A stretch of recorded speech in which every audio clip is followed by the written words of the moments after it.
Welcome along to another episode of Behind the Bar podcast, brought to you by the coaches and clients of RT Fitness Durham, Sunderland, and of course the Barbell Club and the Barbell Club online, where we take you from complete beginner to photo shoot ready. So today, just me and Sarah hit the mics, and we start off with why I do these podcasts and the style in which we do them, say compared to other podcasts, and just my forever intrigued mind of basically why we do them. You'll see on the podcast why I actually do them, and then we talk about our big wins of the year, so like mine and Sarah's across the wins, because I think in life we always focus on just a few negatives across the year, but then when you actually reflect back on the entire year, you probably had the best year of your life. So yeah, enjoy the show. Please subscribe to the channel, share it with your friends, leave us some comments as well. We always like to have feedback on this, and yeah, just enjoy the show.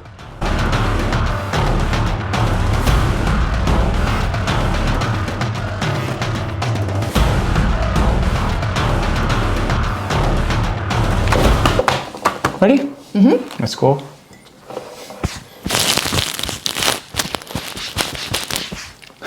Right then, Ross. It's my turn. I thought I would ask you some questions about the podcast and kind of rounding off the year. Bloody fly. Because I know that you mention it sometimes why you do the podcast, and you always have a conversation with the people who you're podcasting with after you've actually turned the cameras off. Probably a more in-depth one. Mm-hmm. So yeah, what's the thought process behind the podcasts? Why did you want to do them? What do you do them for? One of the main reasons with, say, clients, who's been clients or whoever's had like a transformational journey or anything like that, one of the main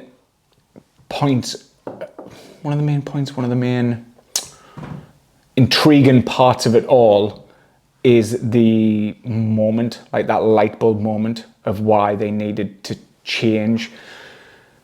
Because everybody sees that end result, and sometimes to get to that end result, or even just a result, they might not have started that from, like, say, the age of 50.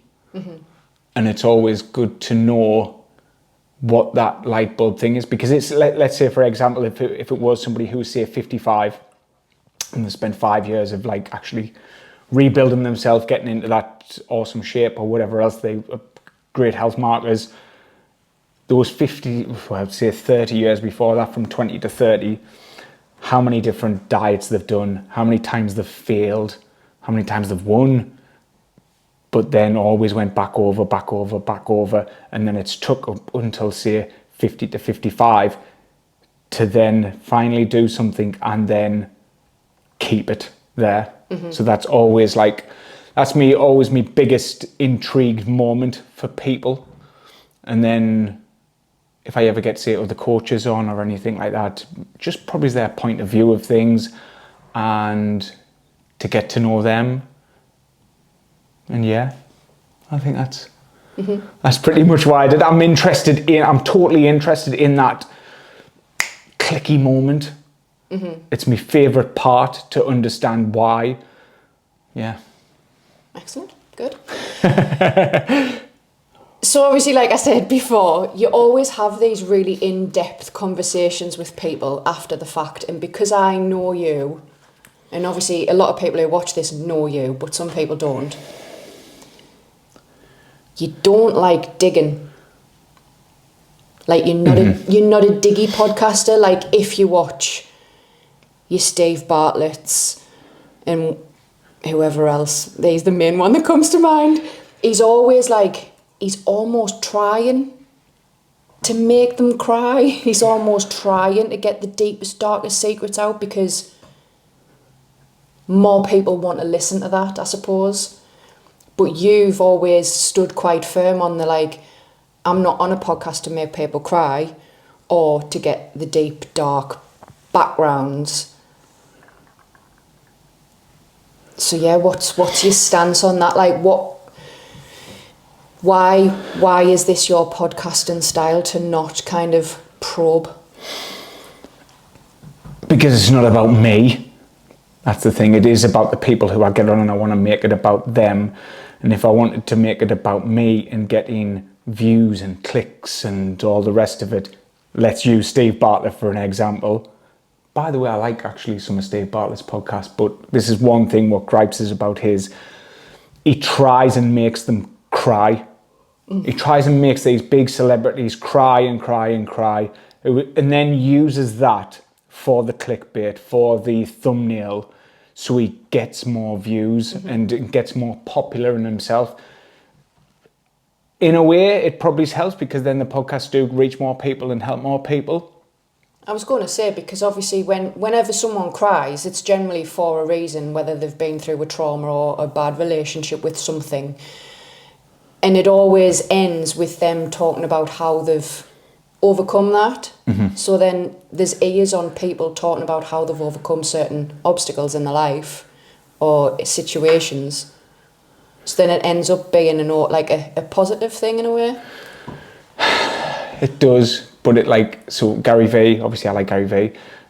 He was on the Steve Bartlett podcast, and the one snippet of him was him crying, and that's what he used to promote that. And it wasn't until the last minute of the podcast, so I watched the bloody entire thing, intrigued about it all, for this bit to happen. See, so you've been intrigued by the fact that Gary Vee was crying?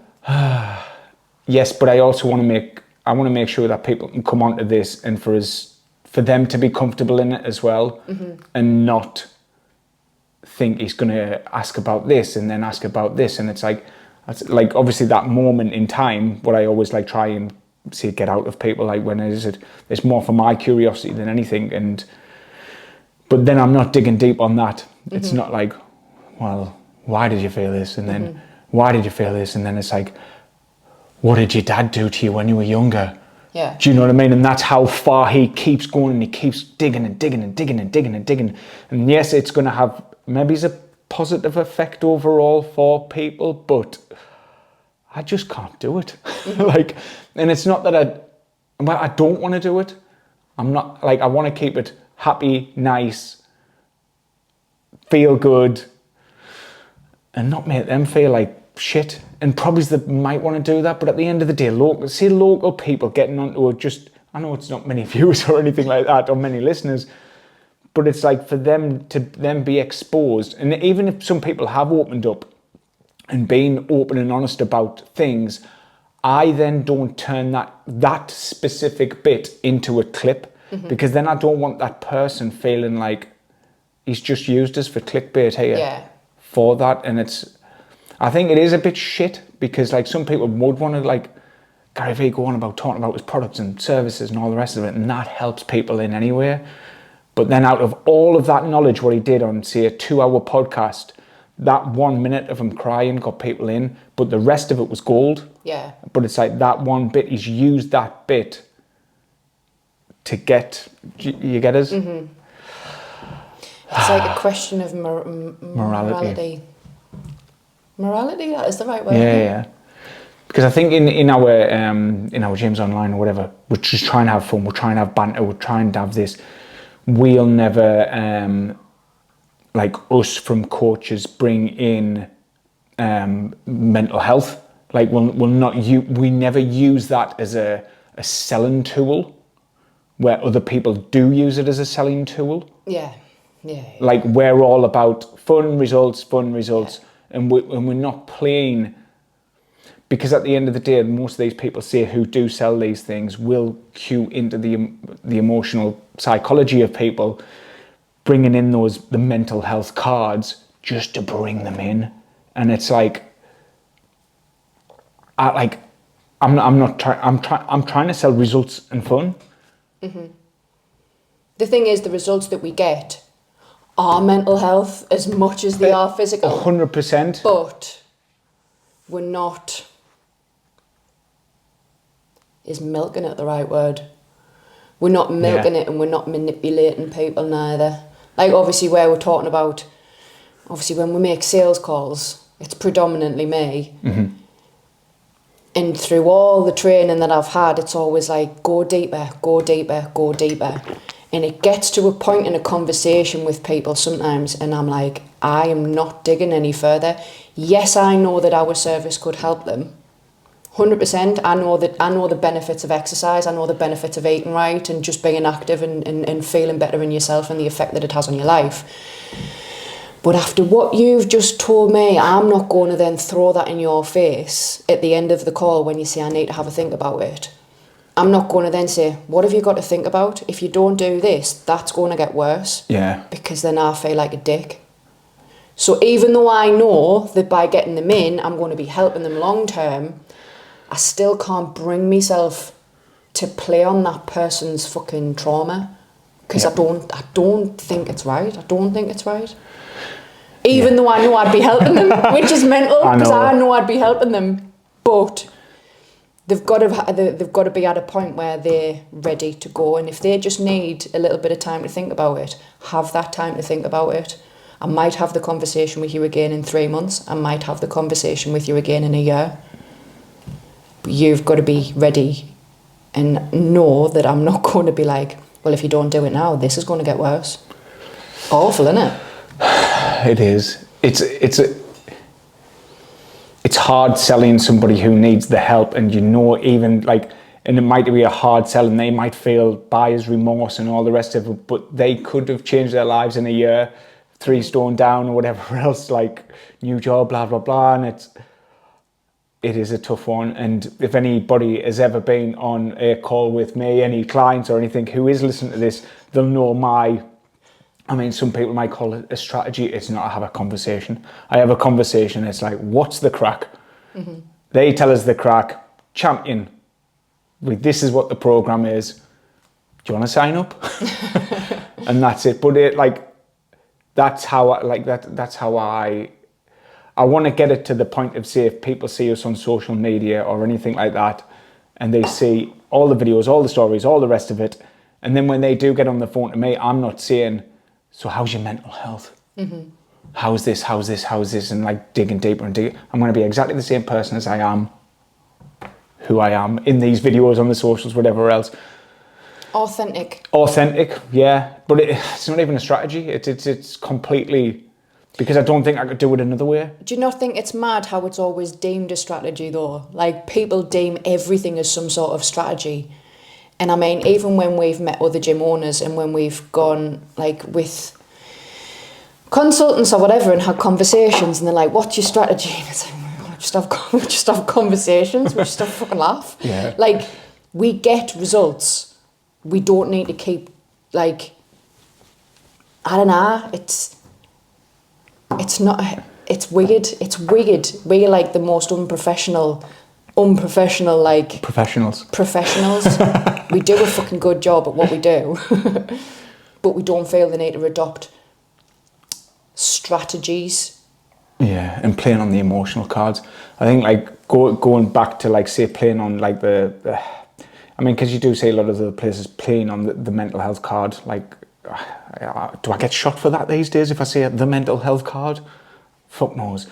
But even in our posts of like, say we put a piece of social proof out there, we either get it, write it in their own words, or we just talk about how busy they are, mm-hmm. and how you can fit it into. I couldn't, say, write something up about somebody, mm-hmm. especially when it does come to the mental health bit. That has to come from them. Yeah. And it's the same, obviously, reeling back to the podcast. It's like, if they're happy to talk about it, happy days. Mm-hmm. But I'm not going to get it out. I just want to know how they've done it, why they've done it, and then tips from them as well. Mm-hmm. Because those are the people who's walked that walk. I'm trying to think of an example who's been on recently. Who was one of the clients who's been on recently? Kieran Wilson. Mm-hmm. Yeah, so like him, so he obviously lost a shitload of weight. Yeah. Obviously changed his life around, and his moment was in Turkey when he seen himself. And I think our ad popped up when he was in Turkey or something, just at the correct time in life. And I mean, he's still with us now, got a year and a half later. He's doing brilliant, and he continues to do great. But even him, it's like, I'm not going to dig. Yeah. on that, and it's just he said what he wanted to say, and yeah, it was good. Actually, who was it? Lee. I loved Lee's. Lee was just open on Lee Stott, so he was just open about everything, but just everything was this happiness, and he said about all the mistakes he was making, but how he knew how to balance it all. And all of these people who do come on here, I mean, it might just sound the same, but they're following the blueprint. Training, yeah, I will train today. I will track my nutrition today. I will hit 10,000 steps a day. But that's it. And that's, I think, one of the ways this is like we want to showcase to everybody that a transformation, like all the people who do come on the podcast, can get it in the most simplest way with cracking people. Who's been your favourite podcast this year?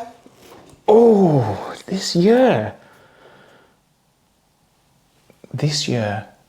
I mean, I'm testing your memory here, like, to be fair, but... No, but I mean, this year has been quite difficult in actually getting consistency with the podcast as well. It has been tough, but it's one of the things lowest on our radar of like work, and then obviously you're trying to arrange them and then getting it in, but just making sure that the topics are right and all the rest of it, because we can rush them out and they're just meh. So it's favourite. I think Lee was actually one of my favourites because it was just like chuck in something and he just went all in and just did it. And because even though there's been people on with say bigger transformations, I mean, he has absolutely transformed. I think he posted the other day that he's lost a third of his body weight completely on his Instagram. But he just was just saying how it is and like what he learned and how he went back on holiday. Like generally on holiday he'd gained 10-12 pounds in 2 weeks, and then like he gained like only 2, but he was comfortable with it. He knew what it was, and he's just continued to do it, and he does the absolute basics. I'm sure he's just another one who like doesn't like veg and stuff like that. I'm sure, if my memory serves is right, so he's just made it fit, and he just repeats like every single thing what we teach and guide people on. It was just meant to hear that he was like, yeah, well, I just have this in rotation. Yeah, 600 calorie meals, 40 grams of protein. I turn up 4 times a week. That's it. I was like, it was, because I remember writing it down, like how. But I think that was one of my biggest wins of like me weekly thing. I remember writing that one down, and yeah, I'm trying to think who else has been on the entire year. Hasn't been as many as I'd like. I did enjoy, obviously, like when we did the podcast studio, even though there was loads of technical little bits in that one. I suppose even the Mia and Paige ones were fun as well. Them were fun, like earlier in the year as well. But no, Lee Stott sticks out the best. I mean, May's a crackpot when she was on them, which and she was just like a little fucking wind up. Just there you go. There's a grenade. I think sometimes you have to just slip them off. Okay. Would you like to add anything else about the podcasting before I move on to the next little bit of today's podcast? I'd love to say that we're going to get these all in a row and get them out weekly. But do you know what it is though, right? Think of the podcast journey like a fitness journey. It's not always going to be plain sailing. You're not going to get one every single week. You're not going to be able to do, with everything else going on, sometimes you just have to balance it with life and other responsibilities and other important things. And I'm pretty sure there's some sort of strange statistic out there. You're still surviving. The podcast is still there. It's still going. I think there's some sort of weird statistic out there. It's like 3% of podcasts in the world only get past episode 20. And I think this will be like 70-ish. See? So not bad at all. So there's many hours to go back over if you need to, with some mint ones. If you need, comment and put in the comments which if you like some recommendations, and I'll recommend some of the best ones out there. What we've done. What's been your favourite? Have you been listening to them? I don't think I have one. The thing is with the podcast, I feel like I hear most of it from you anyway. Oh, like when I get back in. When you get back, and I'm like, what did you learn? What did you find out? What was it like? And then half the time you tell us the conversations that you've had after the podcast. Yeah, I'll just quickly. I mean, whenever I do them with Dan as well, he's just like wind up in the box. It's like you just chuck him one question and he can go for it all the way through. Dan. You're not seriously going to sit and go through all of them right now for me to choose a favourite, are you? No. I'm just jogging my memory. Oh. No, Ross. I mean, we've done our diet ones in there. This just kills the time. Does it? Pack Sorry. it in. Okay, right. Pack it in. Let's go. Pack it in. So obviously, like, year in review, if we think about it. Because this is going to be like a bit of an end of year one, isn't it? A bit of an end of year one, but I'm going to chuck you some questions in first before you go down your little rabbit hole. Mm-hmm. What's your biggest takeaway from 2024?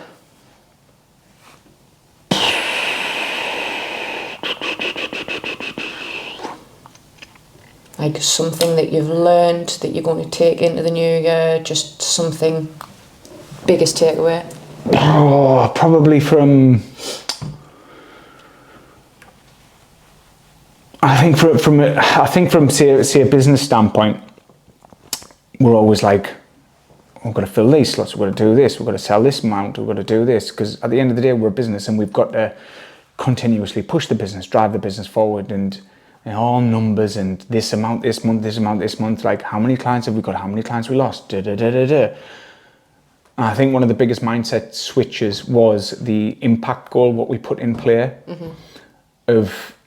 because then it's changed me focus on not just like monetary goals or anything like that for the business or expanding the business in X, Y, Z. And it was in September end of September, it was like, what's like a big goal? Like what will impact everybody and everything? And it was 500 new transformations within 3 years. So that's like that was the big goal. So then it was like, right, how do we break that down into quarters, which equals only 40 transformations every quarter. So every 3 months, our goal is to push out 40 transformations onto our socials to do it. But because of that, the impact of like that one person getting a result doesn't just impact them, it impacts obviously their family for first and foremost, because they're getting their family into new habits. I mean, there's how many times is like somebody started a diet with us and it's like, oh, my wife's lost 2 stone as well, like just following the nutrition advice along with it and getting our steps in. So it's like the family, obviously the kids, they're all getting in on that. But then when that gets posted onto our socials, their friend then sees that, gets inspired by it. The work colleagues get inspired by it. I mean, like Jennifer Broomfield, obviously she was on the podcast before. Every time she does like our cutting, all of the like staffing around her all lose weight at the same time because they're always on it. And knowing that those, like that impact, but then when it gets posted on the socials, like their friends see it, the work friends see it, and then strangers see it, and they might just do something themselves, or they might sign up with us, but then them get results, and then same again, family, work colleagues, and it's just this massive spider web just spans out just because of one person, I don't know, like losing 40 pounds or something like that. And that impact goal from changing it from every single business goal we've got, like just saying, right, our mission is to get 40 transformations out every quarter. That's like been a bit of a mind switch, and we smashed it. And I know we've already got, I'm sure I counted up the other day, 16 or 17 already in the pipeline to post in the next quarter. So we're way ahead already, and the year's not even out yet. Probably 2 big things then. So there's that, and there's just, because of all the events and everything what we've done this year, like, I want to make them bigger and better, by the way, next year. Yeah. But those, like, it's given. Like, I think I'm sure you said it before. It's like, or I think you said it on my birthday or something like that, that I'm always putting people first and all the rest of it. And it's like, just keep putting people first and keep giving, like, especially to our clients. It's like, just give and give and give and give and give to them, and like the appreciation for them and all the events, what we have, and all the smiles, and obviously all the results and the impact and all the rest of it. When you reflect back over the year, it's like, fucking hell, we have changed some lives. So there you go. Notice how you went off on one there, and like, I'm sure I'll have said it to you. Maybe I haven't. You can see the difference in you when you've had that mindset switch, and that has been more of the focus, because your passion comes out. Because you do have a passion for helping people. And you know, when you sit in a room and people say like, what do you want to achieve? Why are you here? And like, you always made a joke, to make money. Yeah. And it's yeah. But really, right, I don't think that's true. I think that's that's a nice to have. It's a byproduct. It's a byproduct, but actually your passion is helping people, giving what you can to people, and seeing how it impacts and it goes out. Because you got excited there when you were talking, whereas if we were sitting talking about money, you wouldn't be excited. Like, you're not a monetary, like a materialistic person. It doesn't excite you. So why would you have that as a fucking primary goal if it doesn't excite you? Yeah. Do you know what I mean? Well, on that monetary goal, what I do have in place, like if I don't reach a certain target by the time I'm 41, I have to get a potato tattoo on my leg from Dexter, don't I? But the thing, yeah, you're right, because no matter, say in a business, no matter how much money I make or whatever else, and you know this, because even if I hit like these big monetary goals, I don't actually want anything. You still won't get us a new car. I know. it's like, I've got, like, I do have monetary goals, and why not? It's always like good to aim for something.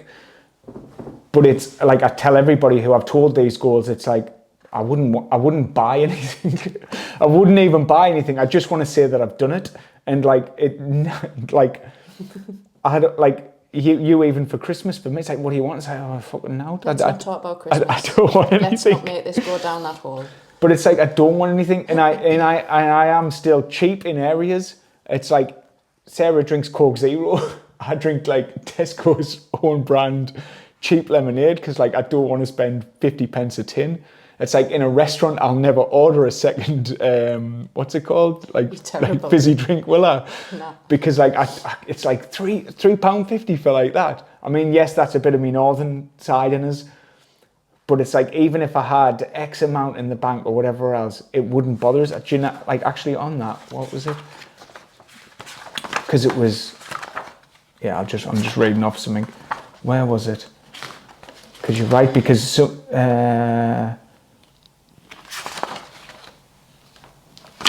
I will find it. Oh, man.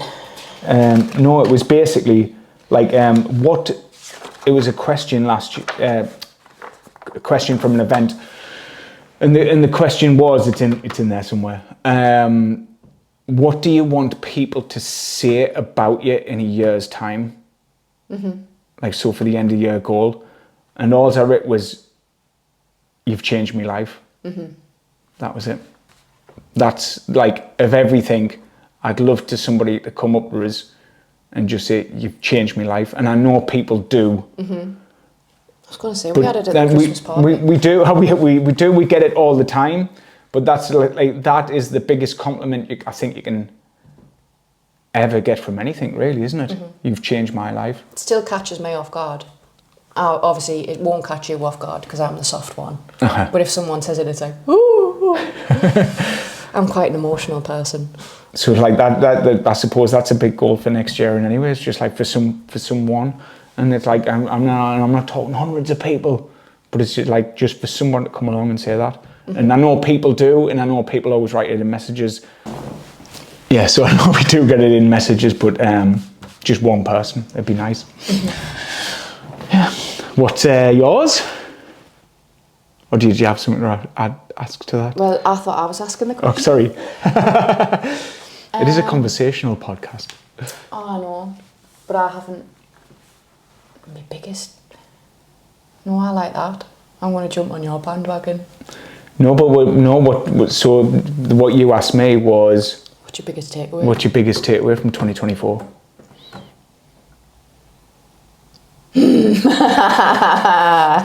Darling.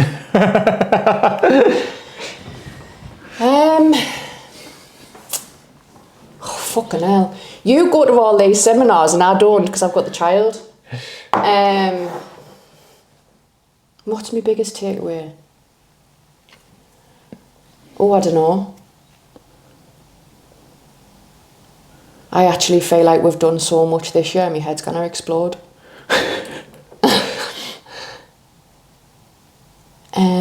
It's felt rushed. It's always felt rushed. I mean, for as long as we've been together, life's felt rushed. 10 years strong. I do think, I just think, I mean, my biggest takeaway, and this is just off the back of the work that I've been doing this week, is to have everything planned in advance so that everyone knows what's going on. Like, because of the fact that, obviously you've just said you want to make these events that we do bigger, there needs to be planning and there needs to be more time and it needs to be done where there's nothing else around it, because when you're going from a seminar to a seminar to a night do to a seminar to an event to a race to a photo shoot, that's like, no. Just no. Basically. All right. 2025, I don't want to slow down, like not in the sense of slow down, but organisation. One of the things... you. But like trying to think of obviously the biggest takeaway of the year, one of the techniques what Mr. Paul Mott uses is, instead of obviously going through like your journal, is you just look through your photos and you look back through, and then you can like obviously reflect back on the year and stuff like that. But we have done a lot. We've done a fucking lot, a lot this year. We've done a lot. And I actually, should I go into this bit? If you want to. Yeah, because I think on last week got told to write down like 50 wins across the year. What you've done, and like in that they were saying like look through your photos, look back through all your journaling and all the rest of it, and I didn't even have to open my journal or open my phone. I mean, to be fair, I delete a lot of my photos on my phone anyway, but it was so quick. Like I got the first 50 done, I think it was like 7-8 minutes, and we had a 20-minute timer on there, and it was just like boom boom boom boom boom. It was so easy because I think you always remember that just the last month or something like that to your memory, like you'll just come up with that rather than thinking right back to the start of the year. I think my mindset's different to yours as well. Like quite like in the last month, but I don't know whether it's a female trait, you know. I mean, girls, let us know. But like I cannot help but focus on negatives, and I need to get out of it. I need to focus on positives. Yeah. Even though like it is, we can focus on one little, that's the same in life.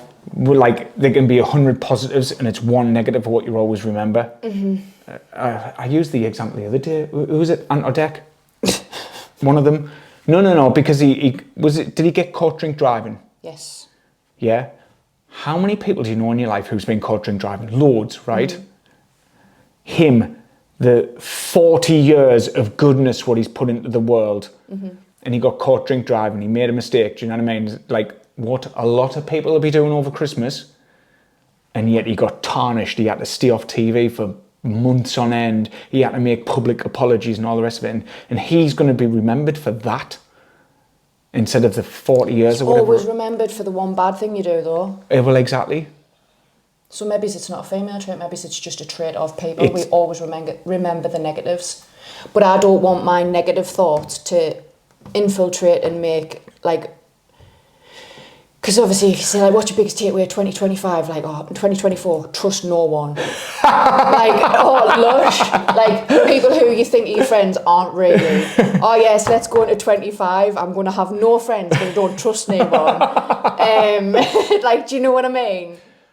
It's like, I can't base this off negative. A couple of fucking little divvies. Yeah, but that's the thing. But you're always... Grant Cardone says it, like, on a daily commute to work, there's one horrendous crash. You'll remember that, but not the million people who got to work safely. But you do that, and that's the thing. It's one of them. But I'm gonna refresh your memory here. So it's like I wrote all these down straight away, and it's like this isn't to show off in any way or anything, but it's like you should celebrate your wins. And I mean, like, because first, obviously, where we first memory came back to click in. Obviously, it was so close to it, and it was obviously seeing Castor's Santa smile, his little face. You being a good boy.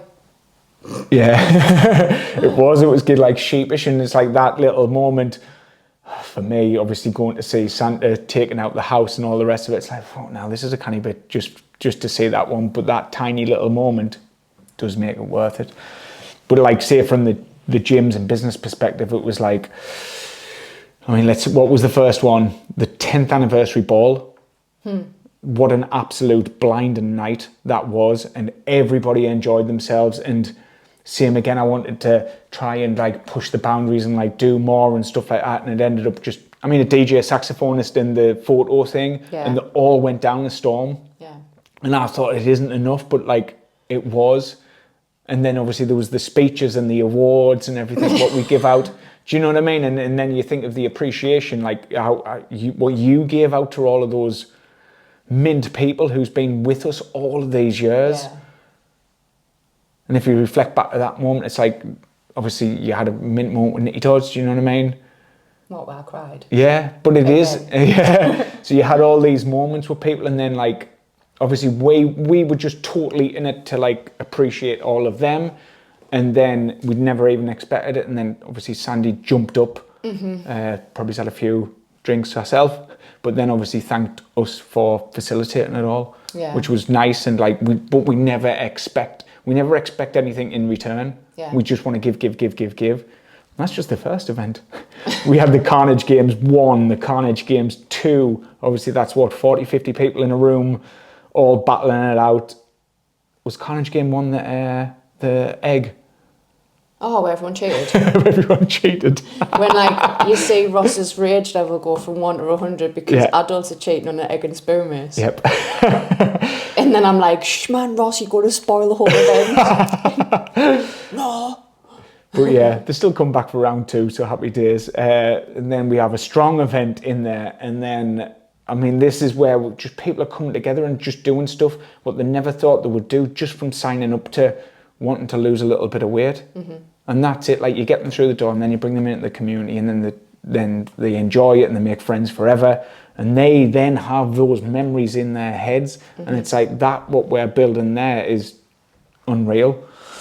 Strong event, and then all of the photo shoots. We had the April UK shoot, we had the July UK shoot, the December shoot, we had our shoot as well.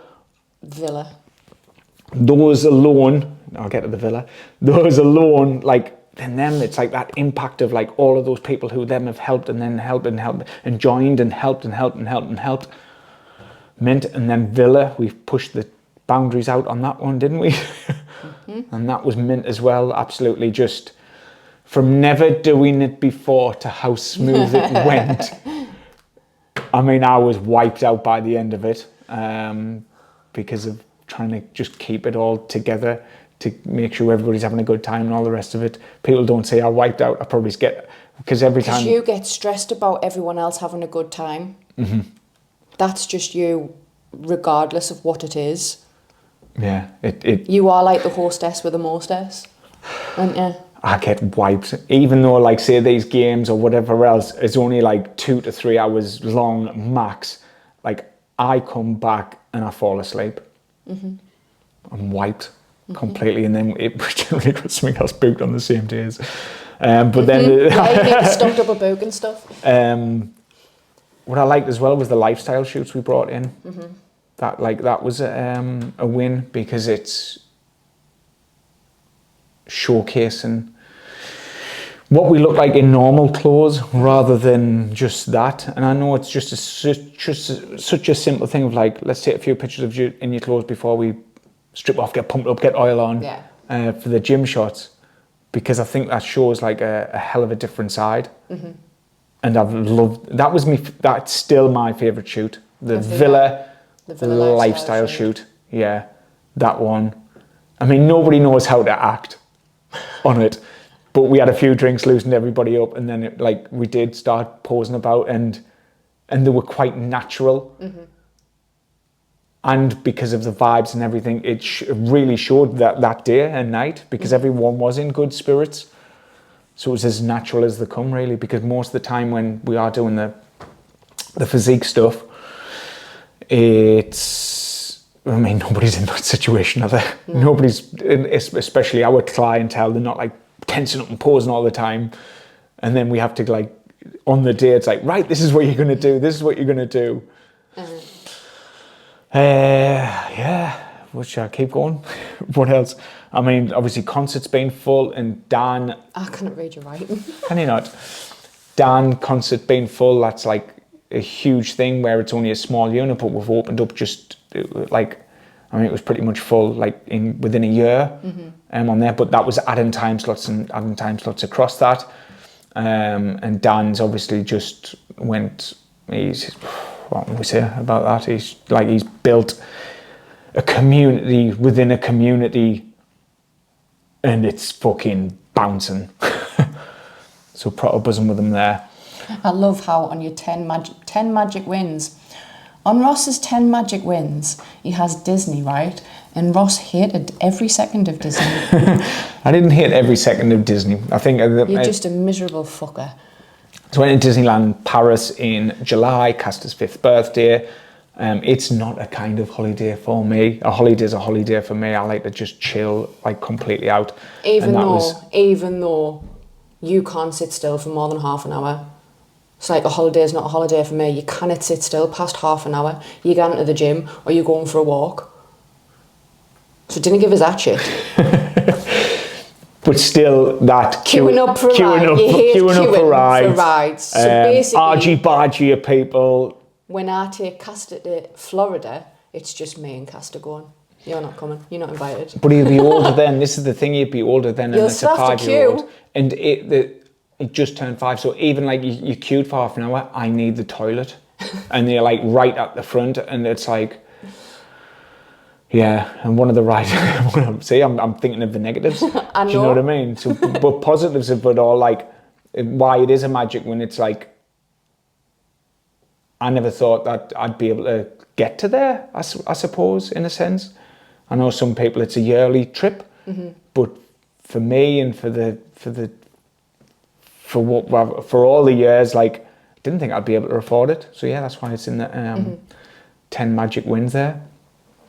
Ibiza, 40th celebrations, absolute cracking. And obviously one of the privileges of that was like the staff all came, and like that to me was same again. Like, couldn't have been happier. Like they came to that. They didn't have to. They could have told us to fuck off, but they came. They paid their own way there, and obviously I wanted them to have a good time. Same again. I just wanted them to have a good time. It was, what do you want for your 40th? Like, it should be a big celebration. It was like, I want to spend it with the time with the people who are like the most, which are my staff. And then same again, it was like, I just want them to have a good time, because a lot of them has never even been on we'll say a lad's holiday, even though there was lasses there. And yeah, they fucking had a good time. Yeah. It was good. It was very good. It was good. What else have we done? I've been able to travel to lots of different seminars, like Ireland, Brighton, We did the FMA podcast in Brighton as well. That was quite nice. I quite like the fact that we went down to do that. Yeah. Even though they had to look after Castor while we were in the podcast room. Even, do you know what I mean? And they should have been working, but Luke had to be on babysitting duty for an hour and he did a good job. And Castor's just made himself at home in the office, taking his socks and shoes off and drawing on the whiteboard. Yeah. It's like, and he was asking for jam on toast as well. Jesus Christ. Even, I know like some people never know what that podcast is because it is a fitness business podcast. But for us to be on there and some of the guests who have been on there, like and some of the guests who have been on there, like I've looked up to them for years within the industry, and it's like being able to share that thing where them are on as well, and our views got some better views than some of theirs, but who's counting? But to be on that kind of podcast with them was like mint, and yeah, they're pretty cool, aren't they? What else we done? Yeah, nights away, obviously weddings, Rick and Shell's wedding, that was good. I mean, 8 years Sunderland, we've been open, providing, like this is one of my wins. It's like providing staff, like with money to take home to provide for their families. It's like how cool is it that the thing you thought of like many years ago, like where you got fat and got in shape, and then it's like, and then you became a personal trainer, to be then able to provide 10 plus families with an income. Yeah. Which is yeah, I know it puts a lot of pressure on. It doesn't actually put pressure on it because I believe in what we do. That's the thing. But I believe in what we do. If they believe in what we do, we're all winning. Yeah. Yeah. So yeah, give us your top 3 biggest wins of the year. Oh, fuck off. They're going to be the same. Top 3 biggest wins of the year. Mm-hmm. Personally or professionally? Any? Pulling the Villa off. Mm-hmm. Because that was one of those where I rolled my eyes when I suggested it. Because it was a gamble, it was a build it and then they will come mentality. It's always a gamble when we do big things like that, and I was stressing out about Castor coming. But at the end of the day, like, this is our life. We don't have babysitters on hand. We don't have people to have them all of the time, and I don't want people to have them all the time. I want to like spend as much time as I can with him. And I love the fact that he was able to come away with us and experience the Villa. He didn't get it. He didn't have a clue what was going on, but he had his harem and he was constantly asking different girls into the hot tub, like in between shoots. And like, it's, I suppose like pulling the Villa off is one, but then the side quest to that is the fact that Castor comes along for the ride all the time. And he's actually a really good kid. He's full on. Mm-hmm. But he's a good kid, and he's experiencing way beyond what some kids do his age. Yeah. I mean, he's a spoiler of shit when it comes to holidays. He's like, when we're going on holiday again, where are we going on our next holiday? And what's the next holiday after that? But he's so used to like going to places, like obviously when we did the FMA podcast in Brighton, like we stayed a couple of days, and I was like, oh. Yeah. Like what a... He might hate us when he's older for dragging him about, but at the same time he might look back and go, bloody hell, like, I did all this with my mum and dad. Like, he's very much part of the journey, and I love it. Yeah. Like, he's the sidekick, like everyone in the gym, it's like everyone's little mate. Yeah, and he's coming to the Villa next year. With more people in the Villa. Mm-hmm. So he's more people that... torture. Yeah, to grab onto. That's one. Yeah, another one of the year. Probably going halfway through the latest diet and going, do you know what? I'm done dieting. Because for me, obviously 10 years in the industry and being, well, I have to be lean and I have to be this, and losing myself to motherhood and all the rest of it, like always an identity thing of being in the gym and being lean, and then getting to a point and thinking, looking at myself and going, actually, do you know what, I'm happy where I'm at. I won't need to get lean. I've got nothing to prove to anybody else. I've got nothing to prove to myself until I'm 40 and I do my mega diet. But yeah, happiness within self. Comfortable. Not comfortable. Yeah, I suppose comfortable. Happy. Content. It's a good one. It's a good one because you are a figure of, do you know what I mean? You have to be a, what's the word? Not influencer. I hate that word. But I suppose you've got to be a bit of like a beacon, like what am I trying to say? Like a figurehead of the product what you sell. Mm-hmm. But it's like, well, actually, the product what we sell isn't ripping to bits and rah rah rah. It's fucking normal people getting into fucking decent shape. Balance. And with balance, and without you feeling that you have to be pressured into that, because we've seen so many people who online coaches where they do a photo shoot and they do a photo shoot and they do a photo shoot, and like you can see, because of the mental struggles you've been through it yourself, you can see these mental struggles in those people of like where they haven't done as well, and then they'll like say they're justifying it by this and this, and then they delete posts after that. Yeah. And you can see through the cracks of it all, and it's like you just went like, I'm fucking happy. That's made alright. Mm-hmm. And you've posted your pictures everywhere, and you've said like, this is the truth. Yeah. And like even now to this day, it's like, I'm like, even I'll tell you what, even in the villa, you did not diet down for one day for that or anything like that, and you still decided to get some pictures taken. But you did. I know, and then I whinged a little bit about them though. I did whinge a little bit because I did have a little bit extra fluff then. But I think that's just me. I'll always find something to whinge about myself. But I'm also like acutely aware of the fact that I am 99% of other people.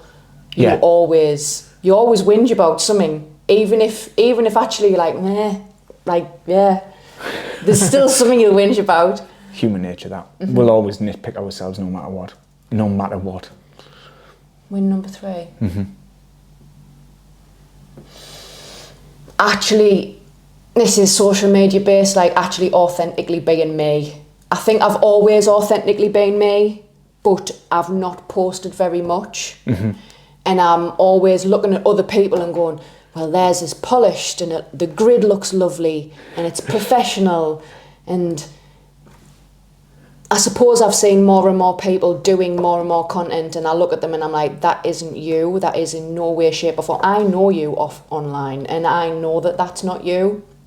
And I'm quite proud of the fact that I am daft, but I also have messages that I want to put across, which is serious. And I'll not look at my feed and go, oh, well, I need a bit more of this and I need a bit more of that, and oh, I need the perfect lighting and I need to do it in that gym because that's where everyone goes, and I need to do this. And like, I'm talking about fucking mindset. And you do it, like literally, she will do it. I'll do it in me fucking... If you've ever seen a selfie once, it's there, it's camera, it's... In me pyjamas. After she's in her pyjamas, she's just did 5 calls or whatever else to people. And I just have a thought and I'd say, oh, I'll just do a video. Yeah. It's like, blah, blah, blah. I mean, who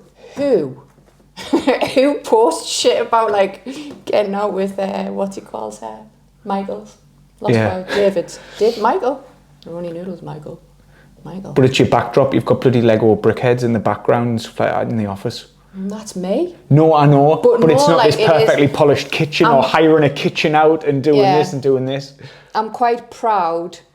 I don't even know if proud's the right word. Like, should you be proud of being authentically you? I suppose, actually, yeah, it is something I'm proud of, because I see so many people falling into the trap of feeling like they've got to be something else just to attract attention or get followers or whatever else. I mean, some people must think I come up with a load of bullshit, to be fair. But I laugh sometimes when I post mine. Like, I actually find myself funny sometimes. But, like, that's what I want my grid to be.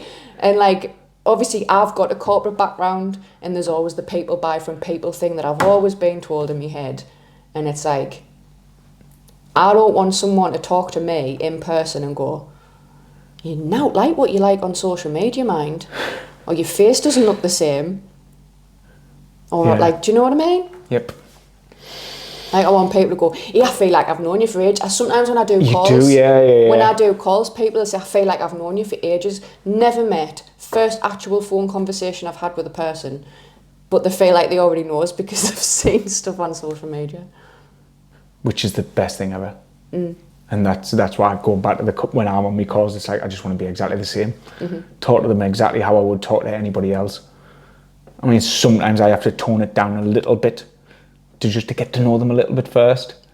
But it's like, if I can chuck like because I don't even know if it's a strategy, but I'll swear in it, and then if they swear back, that's like a good sign. Like, so like, I can swear now. Let's go. So I try not to swear, but if they swear, I'll swear. Yeah.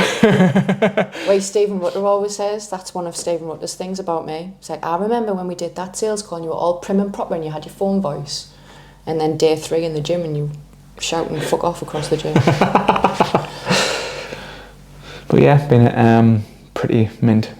The best year it is when you actually reflect back, and if obviously if you're watching, listening to this, if you need to reflect back on your year, just have a look through your phone, and as much as the negatives will pop up first, just have a look back through your phone, and you'll like go back to the start of the year and scroll through it, and you'll see all of the wins what you've had throughout the year.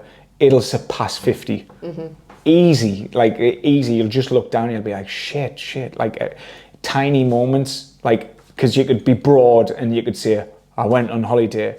But then if you like think of, I don't know, your kid might have learned how to swim on that holiday. Well, it's like the Disney trip. Like, Castor did not want to go on the Tower of Terror. Yeah. I didn't want to go on the Tower of Terror. But he went on it. Shit his pants. But then went back on it. And the photo that I've got of him where Stan looks like he's absolutely shit a brick. And Castor's laughing at him. And it's like, that's brilliant. Like little gold snippets. And like when we went, that's one of my favourite moments actually of this year. When we went to Lightwater Valley with Castor and Dex, and Dexter went on, it's not the Tower of Terror, but it's the one where it drops. And like, Dexter's reaction to that squealing was hilarious, but then it was Castor's face looking at him like a ha ha. But like, yeah, I like face memories, like little bits of joy, the little bits of joy at daft things. Yeah, so if you are, there's a one for you, there's a little bit of homework for you. Look back through your phone, have a look through, and you'll be surprised at how many wins you've actually had over the year. And then when you think of those negatives of what you've had, you've probably got thoughts of now, something who's niggling in the background, some twat at work, one of your parents who you always call them, they never call you type situation, and you're always holding these micro grudges across the year. This is you thinking about like my head. No, but it like you've got all of these problems going on and all the rest of it, and it's like, but have a look through your phone and like you'll see like you probably have the best year you've ever had. So whenever you're thinking like this year can fuck off, it's like have a look back through. I think it's important you look back through and think of, because like I said, straight away you asked me and it was like, wait, this fucking happened and that fucking happened and meh. But then as we've gone on and talked about it, it's like, yeah, it's been a good year. And there you go, talk with your partner about it. And there is, at the end of the day, right, life isn't sunshine and rainbows, and like, you can't always be positive because there's generally always something shit going on or someone who's causing you bother. But if you can park that at the back of your head and bring the good stuff to the front, you'll focus more on positive stuff. Yeah, there has. By the way, my life hasn't been fucking great this year. Like, it hasn't been fucking win. It's been a lot of stress to get all those wins, but the wins outweigh the stress. But then there has been a lot of shit in between, and what's totally out of your control and what should never happen to anybody. But yeah, it's like, it's not always just going to be win, win, win, win, win, win, win, because there is shit in between. But yeah, I think my advice is have a look through your memories. I mean, what a fucking contraption, really. It's a memory saver, because we always take pictures of everything. I know, but you delete everything.